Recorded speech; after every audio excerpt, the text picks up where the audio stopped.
God, and we can't take a drive. And this doesn't arrive for another 4 days. 3 days. Yeah, we're fucked. We're fucked! We can see what happens if we take too long, I guess. Destinations night with our 80-day deadline looming. Every sunset seemed to carry extra weight. Polish shoes.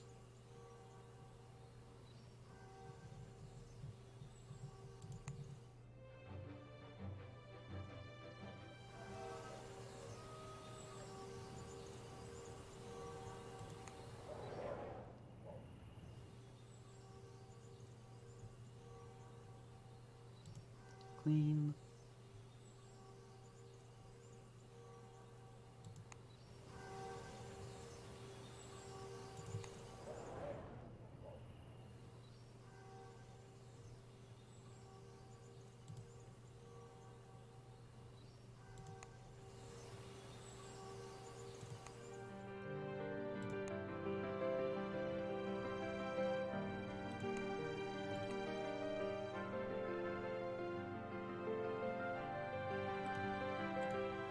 May as well just trigger it. Day 8. We failed. Do not lose heart. Okay, so the game doesn't end.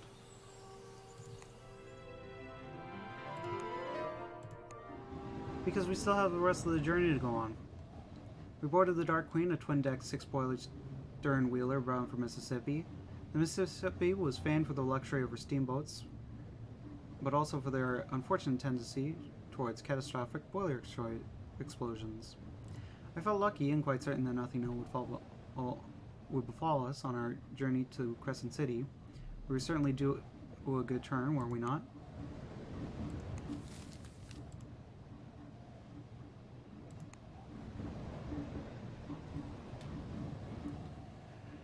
Common rooms and lounges of the Dark Queen were full of gamblers, enticing passengers into games of dice cards. The river ports had been passing more and more regulation, and the cheats and crooks had all fled to the unregulated waters of the Mississippi to ply their trade. I set about earning what I could.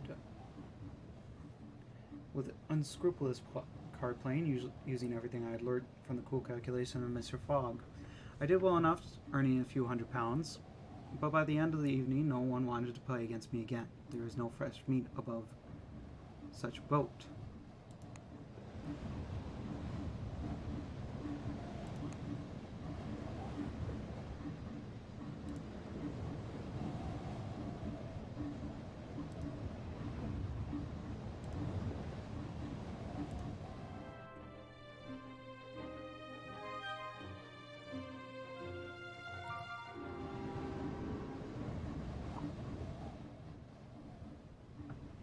Captain Latour was quite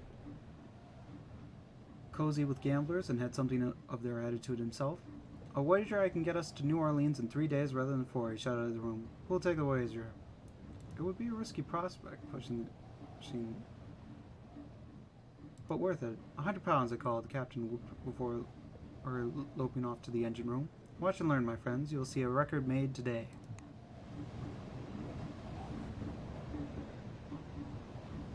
Whoosh.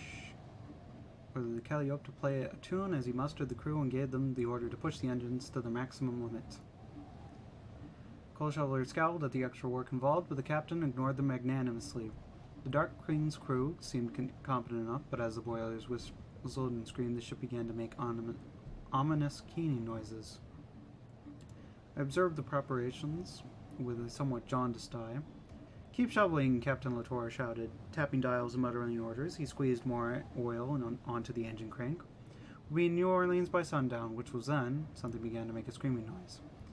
I turned about, looking astern, seeing smoke issuing from the crack in the metal, and then it was too late.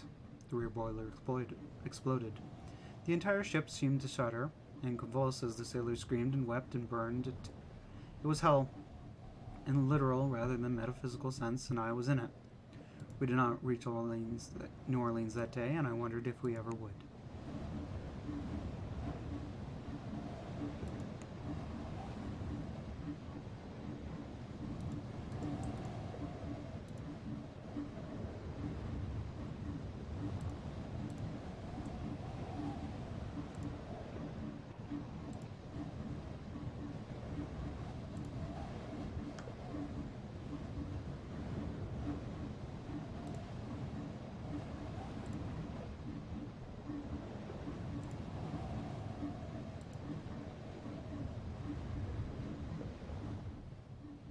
None of the sailors died yesterday, though some no doubt wish they had.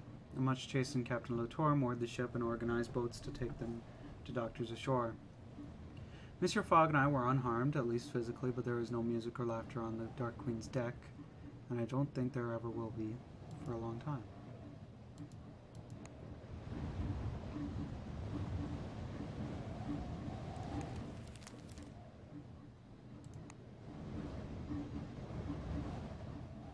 Dark Queen continued her journey down the Mississippi, though at a crawling pace. Captain Latour ordered only 2 of the 5 remaining boilers fired, and had to offer double pay to the stokers to induce them.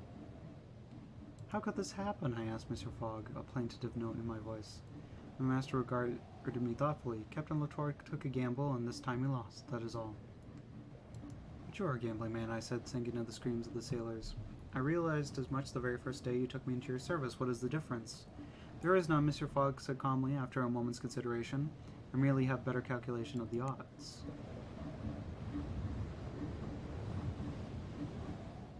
We docked in New Orleans when the sun was low in the sky, glinting over the brackish water of the river and bathing in the French and Spanish colonial villas of the city in soft yellow light. Captain Latour came to see us off, bent-backed and almost gray, as he handed me my winnings of £100. "I think this wager has taught me caution," he said shakily.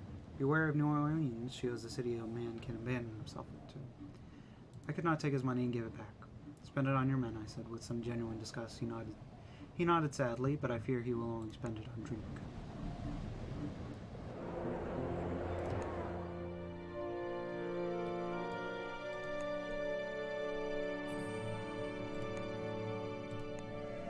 And we just caught the Piedmont airline from New Orleans was not in fact an airline at all, according to its advertising, but the fastest railway in America.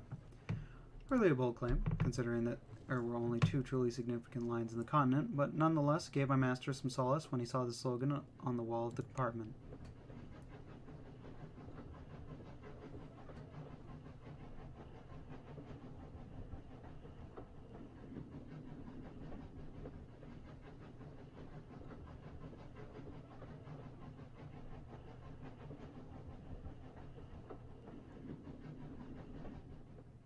We settled ourselves in a carriage with one other occupant, an extremely large man who introduced himself as Charlie Sullivan, a lad from Birmingham, who was most impressively sculpted, especially around the neck and upper arms. His mustaches were nonetheless perfect. I had asked what had taken him to New Orleans, and he grunted, "Boxing." "You fought in a competition?" I interpreted. "There was an exhibition," he said. "I won, 3rd round knockout." I gulped. However, Mr. Fogg's interest had been increasing sharply throughout the conversation. "You were trained," he demanded keenly, "or self-taught?" "I've got a manager," Sullivan replied. "He tells me what to hit." Excellent, excellent," Mr. Fogg enthused. "I want to hear all about it." I sat back and enjoyed the conversation. The details of boxing are more intricate than one might expect, and hearing the business of cut and thrust delivered in Sullivan's so very English tones was quite informative. Little did I know how the details I heard would come to be of use to me.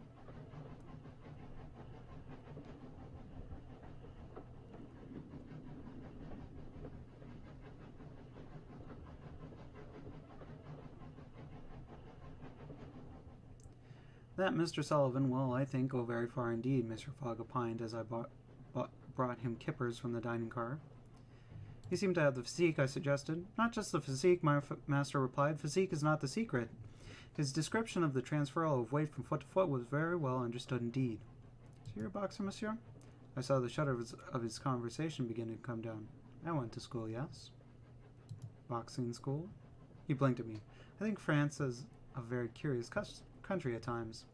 He attacked his kippers with some gusto. You should fight him, he said. I almost choked. He looked at me with surprise. Is something the matter? Forgive me, it sounded as though you said I should fight Monsieur Sullivan. Indeed, he forked another forkful. You needn't be alarmed, I can teach you to box. I rolled back my sleeves. I'm sure you can, monsieur, I replied, and I am a quick learner. Or at least I thought somewhat confident in nature. Excellent, Mr. Fogg put down his paper. I have arranged for a space in the guard's van. Come. When had he done this? I do not know. I merely followed, and there was Sullivan, stripped to the waist, doing his warm-up exercises. Piss poor too, he greeted me through a thick leather mouth guard. Sullivan, I declared greedily as I removed my own shirt and tried to listen as my master provided some pointers. And then the fight began. Sullivan was a tough opponent, and if he chose to swing hard, he would brain me unless I defended myself, but he would not be able to slug on every swing. I would have to pick my moments to attack. To begin with, I kept my guard up, matching Fogg's demonstration across the card just as Sullivan punched hard. The blow landed against my defense. I shook it off as best I could. A small crowd had gathered to watch the fight, and they murmured with excitement. Strength and stamina are different, Mr. Fogg called to me from the side. Your strength will come back if you swing lightly, but your stamina once gone will leave you out cold. I nodded to show that I had heard. Sullivan's eyes narrowed. I jabbed, a quick decisive move, while Sullivan made a quick jab. I overpowered him, landing a sting. We were both still lively, although he was faring a little bit better than me. Watch it, the next swing may be harder, my master called. Next I brought my defenses up, once more protecting my face. Sullivan lifted his defenses. We circled each other nervously. Neither of us was badly worn, though he was looking better than me. He will have gained some muster from that block, my master shouted, so be warned. Sullivan's weight moved back. He's making to swing, my master shouted. I kept my guard up, once more protecting my face just as Sullivan punched hard. I caught the punch neatly. We were both still energetic, although he was faring a little better than me. I heard rather than saw the money changing hands. Spectators were betting on me. I saw Sullivan's shoulders move back. He's moving a block, Fogg murmured, so don't swing too hard. Now it was my turn. I jabbed. A quick, decisive move while Sullivan snapped up his arms to block. I knocked him back a little. We were both still energetic, though he was looking better than me. I saw him shift to his tiptoes. I threw a heavy punch, putting all my weight behind the blow. Sullivan punched hard. I burst through the attack, knocking him back across the carriage. An excellent hit, Mr. Fogg declared. A little blood leaked from his lip. I could hardly believe it. I was winning. Sullivan was almost ready to drop. He won't be able to swing like that again, my master shouted. Next I threw a heavy punch, putting all my weight behind the blow. Just as Sullivan delivered a stinging punch, I got my blow in, landing a sting. Sullivan span around and fell backwards onto the floor of the van. Defeated! Generous hands scooped me up into the air. Excellent show, Mr. Fogg beamed, displaying a violent burst of character. Most impressive. Sullivan was rubbing the side of his head and cursing in a version of English I did not recognize. I shook his hand as he was carried into a compartment to lie down. I believe this makes you the lightweight champion of North America, Mr. Fogg remarked to me. More to the point, we won a little from a wager or two. 2,000 pounds, in fact. There we go. We made some more money.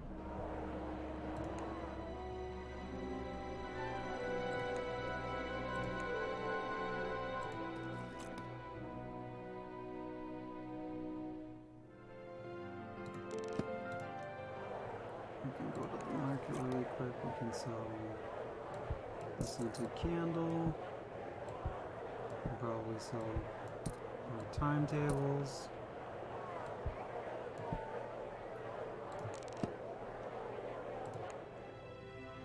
And then we'll head on the Paul Revere. Listen, my children, and you should all hear how we boarded the Paul Revere for the ride. Forgive me, ye friends, to the tiny farming island of Ponta Delgada in the middle of the Atlantic Ocean. I stopped the navigator to ask why such a large ship went there, and he nodded sagely. Refueling came in the reply, and it's a lovely place with it. For your answer, we would not want to fall from the sky.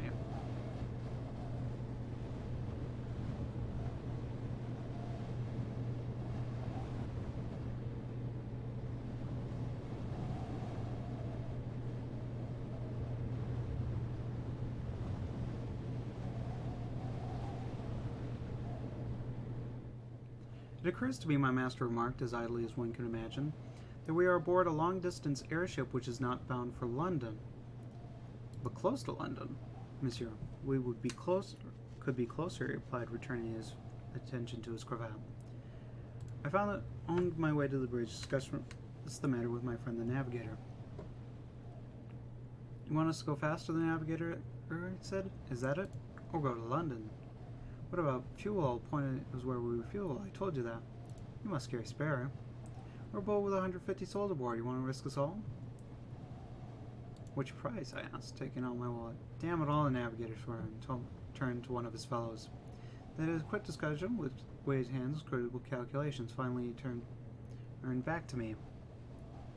If we burn everything we got, 2,000 pounds worth of fuel, well, we might make it. Might. Very well, then. I decided, only too aware of the gamble I was taking. Here's your money. Wait, the navigator said. That's the money to cover fuel I'll have to rebuy. But I want 2,000 to cover the risk. This is my career if it goes wrong. My life. Are you not a gentleman? I demanded. He shook his head. I guess I'm not, monsieur, but you won't shame me for it. That is too much, I said, shaking my head. The navigator breathed a long sigh of relief. I'm glad you think so, monsieur. I'll tell you that for free. So I retired to the observation deck and contemplated the sea far below. Oh well. We couldn't go faster on the thing we couldn't do. Monsieur Fogg was, I think, somewhat disappointed when the airship continued to cruise eastwards and finally lowered into the clouds onto the tiny island of Ponta Delgada. I was rather happy to be on dry land and in peace. And then London in 2 days. Wait, what? What the fuck? Alright.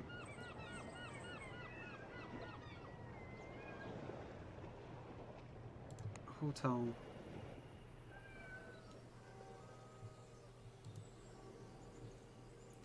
Ponta Delgada was the largest settlement on the volcanic island of São Miguel in the Azores. Delicate pewter autonoma harvested fruit from the abundant orangeries, watched over by the Portuguese gentleman farmers and pristine white villas. Mr. Fogg, of course, took in the pleasant environs with one cursory glance and bent his head to his almanac. Our wager is finished. Why don't we rest here? I asked. My master looked up from his note-taking briefly. We are not in London yet, he said primly. Find out when the next airship to Lisbon departs. A practical suggestion. Time and time again, I had seen the prudence of Mr. Fogg's approach.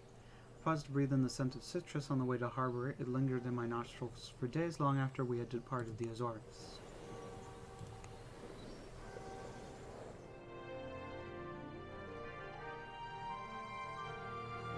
Yeah, we'll have to go to Lisbon. Depending on, it's $100.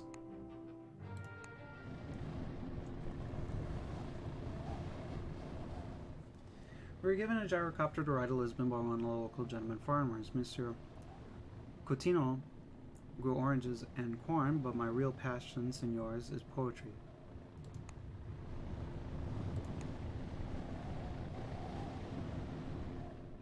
Did you know, remarked Monsieur Lepilo, that Antero de Quintal was born in Ponta Delgada, only 2 streets from my own birthplace?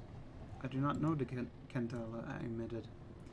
He mostly writes sonnets. I am a great admirer, but I must admit I prefer the modernity of Baudelaire and Rimbaud to the current taste for romanticism. And you?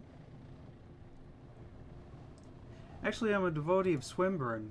I closed my eyes. Fruits fail and love dies and time ranges. Thou art fed with perpetual breath, and alive after infinite changes, and fresh from the kisses of death. Of languors were kindled and rallied, of barren delights and unclean things, monstrous and fruitless, a pallid and poisonous queen. Monsieur Coutinho wrinkled his nose. Lush, to be sure, but not quite my taste. At least it wasn't one of his poems about lesbians. The gyrocopter began to bank. As I saw the coastline on the horizon, Lisbon rose up along a gentle hill, a city of gaslit whitewashed buildings, church spires, and snaking tramways set on the Iberian Peninsula.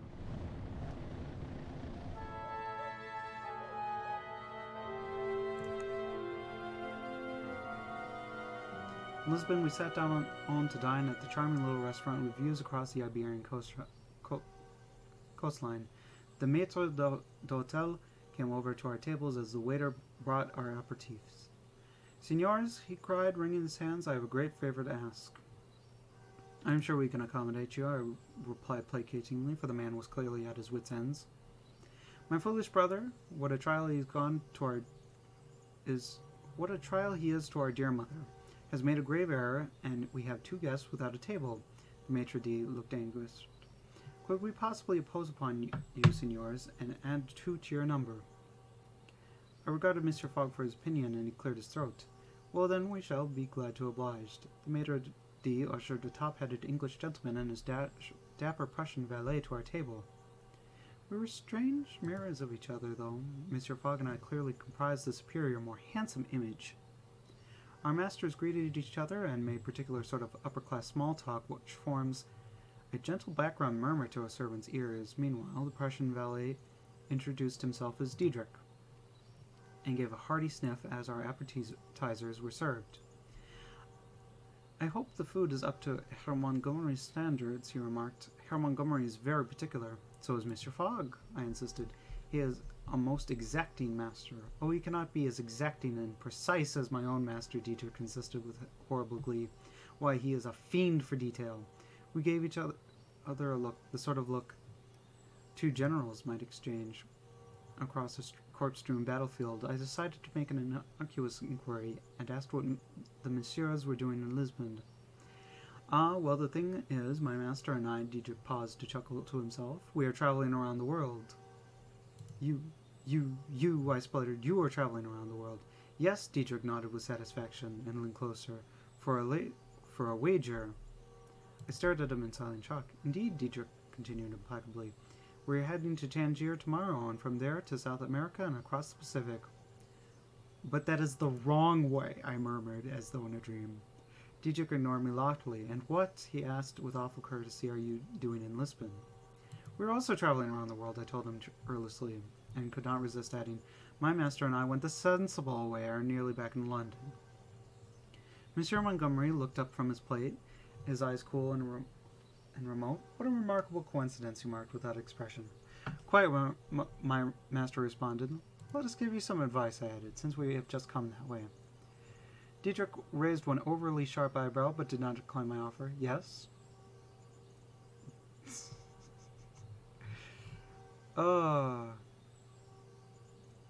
Don't buy too much expecting to sell elsewhere. Markets abroad never pay well." Diedrich smiled thinly. "This very meal is being paid for by the sale of a single monocle. One simply has to make good trades." I saw my master's reaction to that. We all took our leave with awful echoing politeness, and I made sure to press Diedrich's hand with particular firmness as we parted. I think we understood each other, valet to valet. "You seem discomfited, Passepartout," my master remarked, with the barest hint of a smile. I did not like that Diedrich, I said. He had a thieving, unctuous look about him.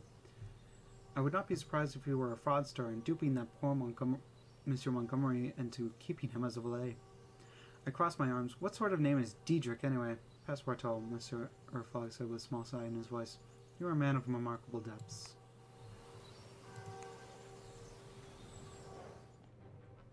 New routes. There we go. And it just feeds right into London. I walked the streets for a while. And when does this? Arrives tomorrow. To a hotel.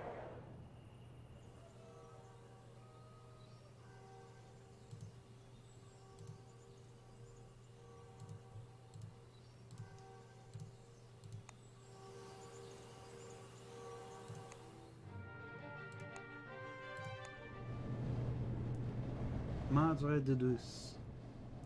An old Torres Quevedo airship with a belly full of Algarve oranges, and early season cherries. The smell of ripe fleshed fruit would no doubt tantalize me for the duration of our one-day journey to London.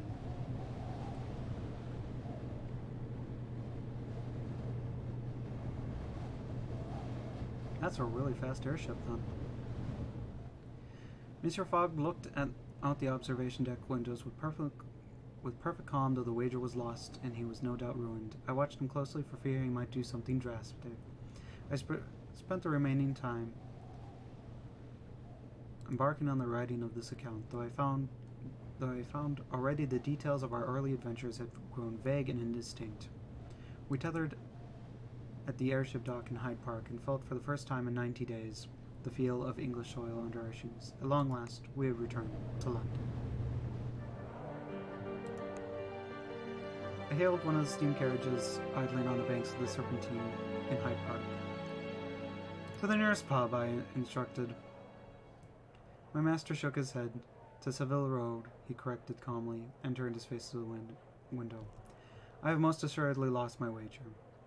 Soot and fog thickened the yellow light of the gas lamps as we drove through the streets of London. I think I only grasped the truth of the matter then. Hearing the words in my master's uninflected tones, we had lost the wager, and by only a handful of days. One fewer delay, one speedier journey, and we might well have returned to London in glorious triumph rather than ignominy. My master entered his domicile with his habitual tranquillity, though he instructed me to leave the window shut up, so that his neighbors would not mark his return.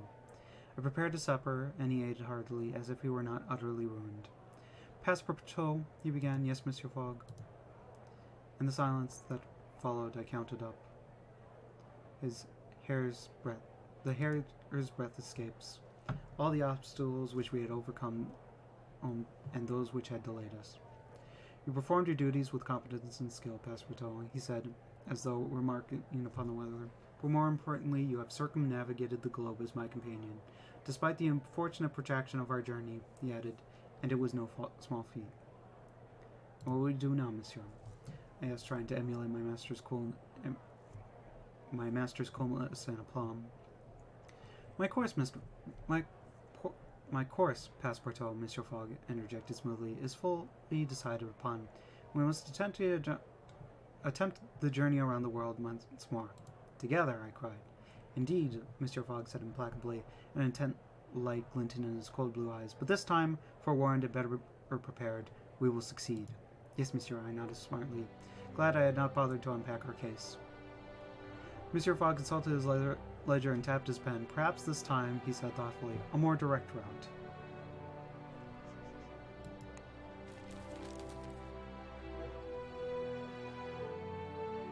Fogg blames crazed automatons in Rangoon, incomplete Indian Railway, this one, an exploding Mississippi paddle steamer for 90-day journey.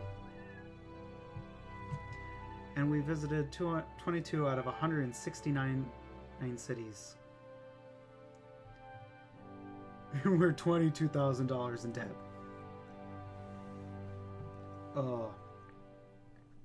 That was 80 days, and kind of like our playthrough, we've gone over our time by like an hour.